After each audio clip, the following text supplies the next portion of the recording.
Hey guys, welcome back and thanks for joining me. I'm your host, Sherry.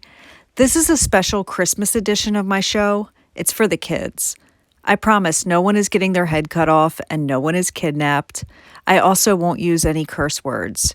So get your kids, your nieces, your nephews, and anyone else who wants to listen and gather around as I tell you the story of Twas the Night Before Christmas. This was my son Michael's book that I read to him every Christmas Eve until he got older. I hope you enjoy it as much as he did. I dedicate this episode to my daughter Layla, who is super excited for Christmas and has been a good girl the whole year.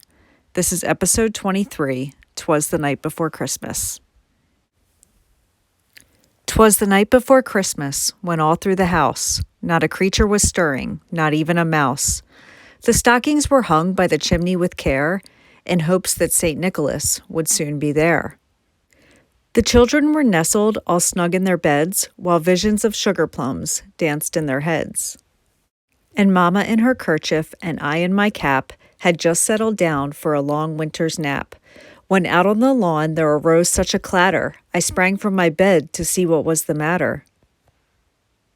Away to the window I flew like a flash, tore open the shutters and threw up the sash. The moon on the breast of the new-fallen snow gave a luster of midday to objects below.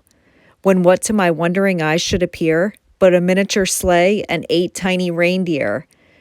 With a little old driver so lively and quick, I knew in a moment it must be Saint Nick.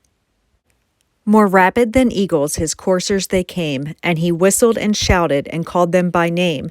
Now Dasher, now Dancer, now Prancer and Vixen, on Comet, on Cupid, on Donner and Blitzen, to the top of the porch, to the top of the wall, now dash away, dash away, dash away all. As dry leaves that before the wild hurricane fly, when they meet with an obstacle, mount to the sky. So up to the housetop the coursers they flew, with the sleigh full of toys and St. Nicholas too. And then in a twinkling I heard on the roof the prancing and pawing of each little hoof. As I drew in my head and was turning around, down the chimney St. Nicholas came with a bound. He was dressed in all fur from his head to his foot, and his clothes were all tarnished with ashes and soot. A bundle of toys he had flung on his back, and he looked like a peddler just opening his pack. His eyes, how they twinkled, his dimples, how merry. His cheeks were like roses, his nose like a cherry. His droll little mouth was drawn up like a bow, and the beard on his chin was as white as the snow.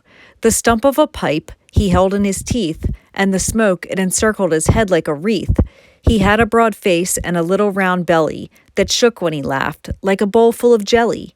He was chubby and plump, at right jolly old elf, and I laughed when I saw him in spite of myself. A wink of his eye and a twist of his head soon gave me to know I had nothing to dread. He spoke not a word, but went straight to his work, and filled all the stockings, then turned with a jerk, and laying his finger aside of his nose, and giving a nod, up the chimney he rose. He sprang to his sleigh, to his team gave a whistle, and away they all flew, like the down of a thistle. But I heard him exclaim, as he drove out of sight, "Happy Christmas to all, and to all a good night."